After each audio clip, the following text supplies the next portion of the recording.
Welcome back to Booster Therapy, your cure for that pack cracking addiction.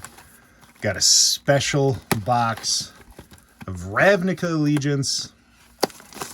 Something that's already been long forgotten, even though it's only, what, maybe 2 years old now? A couple of years. In the rear, we're going to look for some Shocklands, some Smothering Tides, anything else good, Guardian Project, all of the good non-mythic rares that exist in these boxes. If you want to support us, it's easy, guys. Make sure you're a subscriber, hit the thumbs up. We just recently ended a massive streak. We had been making one new video from, I believe, March 15th until yesterday. Yesterday was our first time taking a day off, not having a video posted, or a couple days ago, depending on when this video gets posted.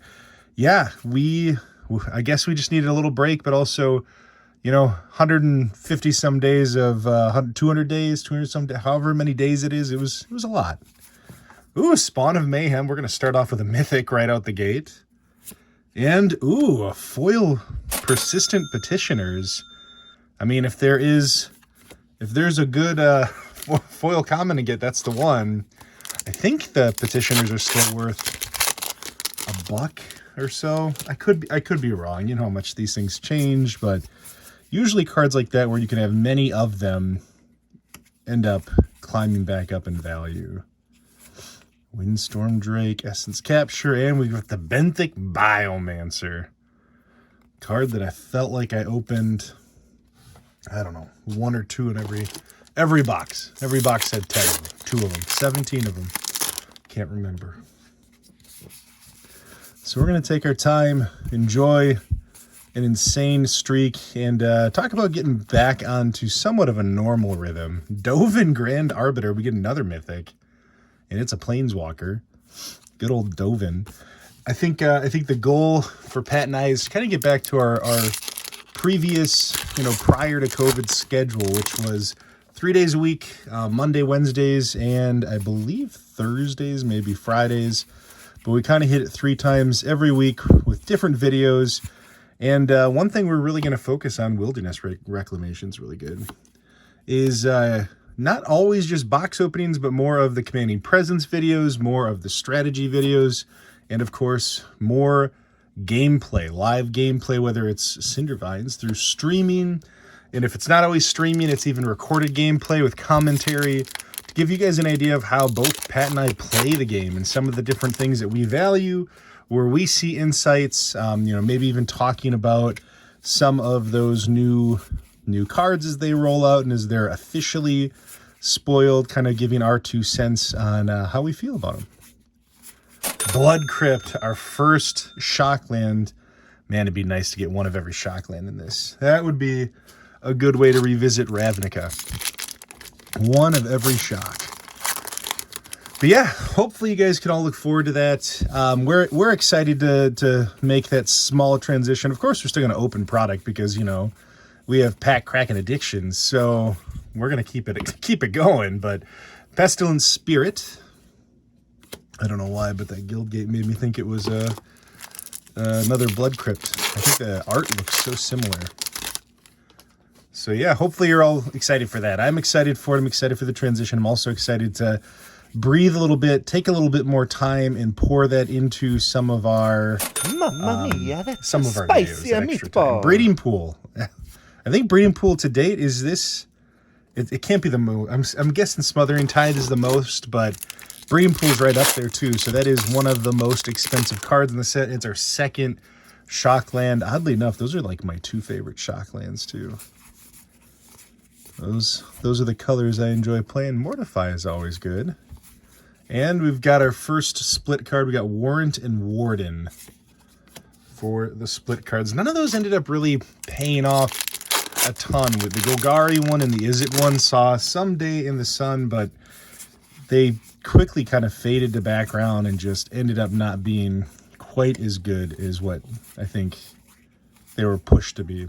This is the only one I see sometimes in Commander, Revival and Revenge, mainly because you can double your life and cut somebody's right in half. And when you have 40 life, that's a devastating way to play the game. It really can drain somebody quick. Let's see what we got here. Rampage of the Clans. Solid, not good rare. There you go. Good, bad, rare. Still got a lot of I feel like I've been opening a lot faster than this recently, so I'm just slow rolling. I guess I'm here to give you all the updates. The updates on what to expect from your buddies at Booster Therapy. Immolation Shaman. But hopefully everybody's cool with that. I'll tell you though, one video a day, that was a rush. Trying to make sure that always held true. Got the thumbnails in, every little piece and every little detail that comes with that. Awaken the Erstwhile. We got to see some excellent growth from it though, so never too bummed out by it. It was great to see the channel grow. We hope to see it continue to grow. Our name hopefully finding its way out there. So hey, make sure you, like I said earlier, subscribe, thumbs up, ringing the bell. Those things really do help to spread the word of just who we are. Hallowed Fountain. All right, we're 3 of 5, you guys. This box may hit it. So we need 2 more. Godless Shrine and what's the other one? I can't. Stomping Ground. Godless Shrine and Stomping Ground are the next couple that we hope to see. Frilled Mystic isn't bad. Rakdos, the showstopper for our 3rd Mythic. Love the big demon tribal decks with a board wipe on a stick.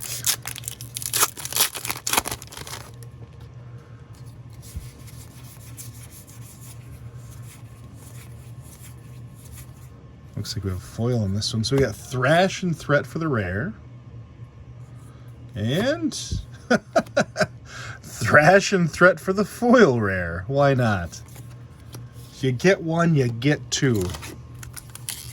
Too bad I don't believe the Ravnica block, including War of the Spark, got the uptick in foiling. I know a few of the other ones did. I don't believe this one did. Verity Circle. I've seen people try to make that card work.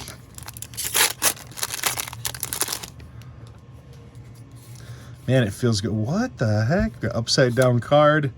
Oh, it's the good old Thought Collapse. Thought Collapse. But it feels good to open this stuff again. This is a great set. I mean, most of the sets have been great. They've just been printed in such weird ways. Sphinx of Foresight. Good for your fun little scry decks. And then High Alert if you want to, have gigantic Charix decks for your smashing people with big butts.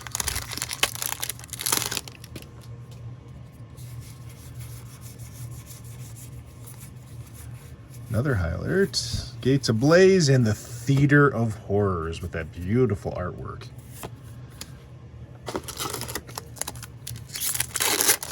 I know Pat and I are also going to be filming a Q&A soon. We actually got a lot of questions from our patrons out in our Discord, and we are going to take some time to go through those and answer them and show our ugly faces. So that's exciting. Absorb. Still don't get why we didn't get Undermined. Why just Absorb? Want Undermine. So if you got questions you want to add to the list, things you'd love us to talk about or have had a question for a while, feel free to make a comment in this video. We'll try to add it to the list and make it a part of that day. Simic Ascendancy. Great way to win in your 1/1 counter decks.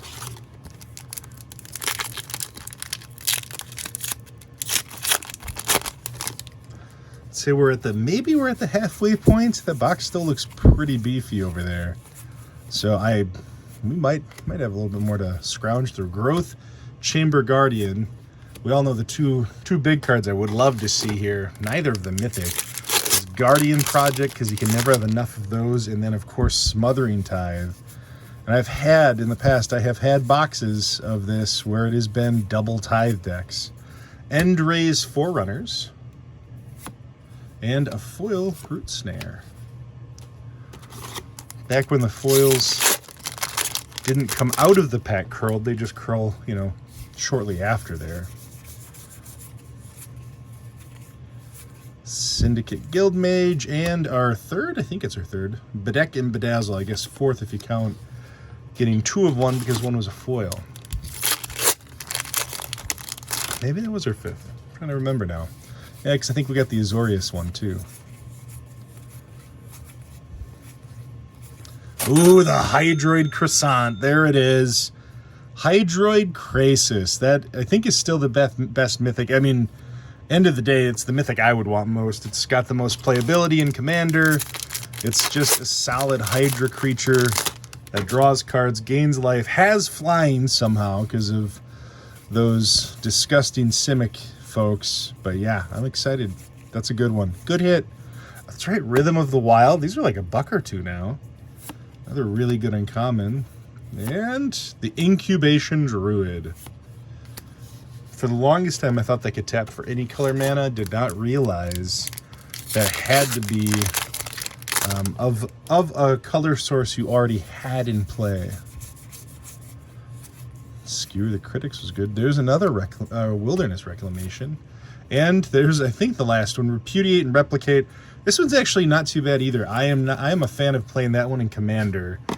Just any chance you get a spell that counters activated or triggered abilities, I feel like there's a lot more value on that than people realize, especially when it's 2 mana to do it. I mean, that's honestly slightly undercosted from what you normally see. Gutter Bones. Good old Gutter Bones getting his way back from the grump whenever he pleases.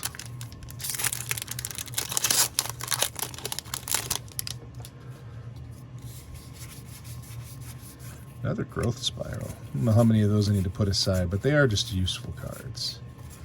Deputy of Detention. If this one was a human, I think it would have seen some long-term modern play with, you know, the humans decks.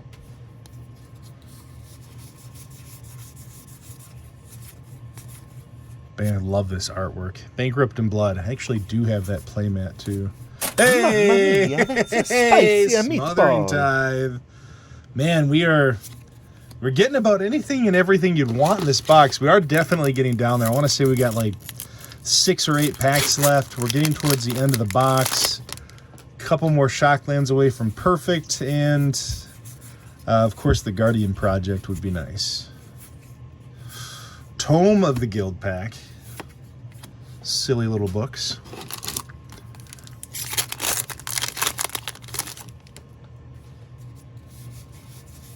Another Persistent Petitioners. Might have been missing a bunch of those. They're easy to skip.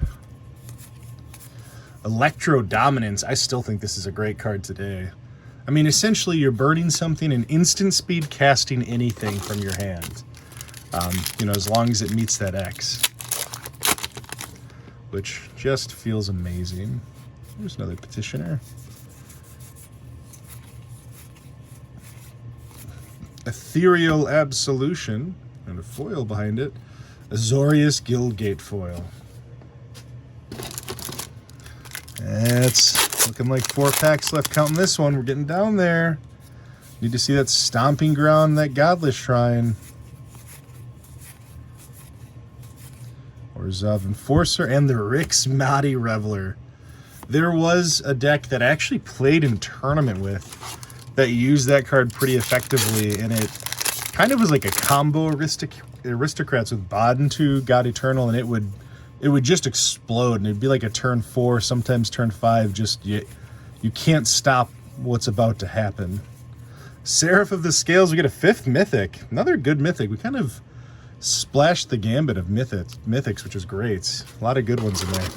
2 more packs. I feel so good about this box. I mean, after getting the Smothering Tithe, it's hard to feel bad, and then getting, you know, Breeding Pool, which is one of the top ones for the Shocklands. Just all around great box.